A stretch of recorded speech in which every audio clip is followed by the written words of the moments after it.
Good morning জনগণ, চলে এসেছি আরও একটা ভিডিও নিয়ে। গত 2-3 দিন ধরে ঠিকঠাক ভিডিও দিতে পারছি না, আর যার জন্য আমার রিচ পুরো ডাউন হয়ে গেছে। তো রিচ ডাউন হোক, সেটা নিয়ে আমি কোনো পাত্তা দিই না, তার কারণ রিচ আমার কোনো দরকার লাগে না। আমি আমার ভালো লাগাতে ভিডিও করি, আর যারা আপনারা দেখেন তাদের সাথে শেয়ার করি টুকটাক করে এটা সেটা কেক। তো সেরকমই একটা শেয়ার করা ভিডিও চলে এসেছি। দুর্দান্ত, মানে সকালে উঠেই ল্যাব খেতে খেতে কাজ ফাজ ছেড়ে দিয়ে বইয়ের তাড়া খেয়ে চলে গেছি দোকান খুলতে। দোকান খুলে টুলে চলে এসেছি এখন ওয়ার্কশপে। আর ওয়ার্কশপে এসে একটা দুর্দান্ত কেক বানিয়েছি, চলুন সেটা শেয়ার করি। এই যে সেই দুর্দান্ত কেকটা, যেটা বানাবার পর আমিই তো বুঝতে পারছিলাম না যেটা আমিই বানিয়েছি। তো তারপরে ভাবলাম না এটা আমিই বানিয়েছি, বিশ্বাস হলো। কিন্তু এই ডেকোরেশনটা পার্সোনালি আমার দারুণ লেগেছে। আরও একটা কেক কাল বানিয়েছি, ওটা দেখাচ্ছি দাদা।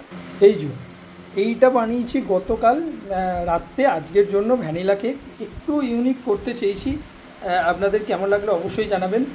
আমার তো বলবো আমি বড্ড বেশি নিজের প্রশংসা করি, আমার দারুণ লেগেছে। মানে কাজটা না, মানে আমি করেছি এটা আমার ভালো লেগেছে। মানে কাজের মধ্যেই আমি একটা ভালো লাগা খুঁজে পাই। খুবই ভালো লাগে ভালো কাজ করলে। আর যখন আপনারা বলবেন দারুণ হয়েছে, তখন তো জাস্ট আরও ভালো লাগবে। এদিকে পূজা কাগজ টাগজ কাটতে বসে গেছে এবং কাপ কেক বানাবে বলে সব কিছু রেডি করছে। ওখানে প্রিয়াঙ্কাও চলে এসেছে, সে স্যান্ডউইচ করছে প্রিয়াঙ্কা।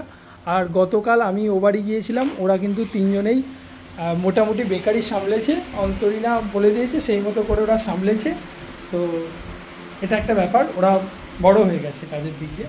তো চলুন, এই কেক এখন একটা কেক বানাবো ব্লুবেরি আপাতত, তারপরে অর্ডারের এই যে আমার জন্য ওয়েট করছে এই কেকগুলো।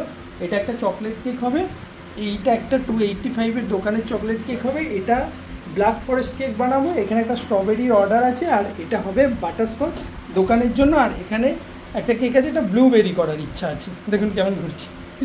তো এই ছিল আজকের ভিডিও, চলুন টাটা। আর যারা এখনও ফলো করেননি, যদি আমাকে ভালো লাগে অবশ্যই একটা ফলো দিয়ে দেবেন, আর যদি ভালো না লাগে দেবেন না, দরকার নেই।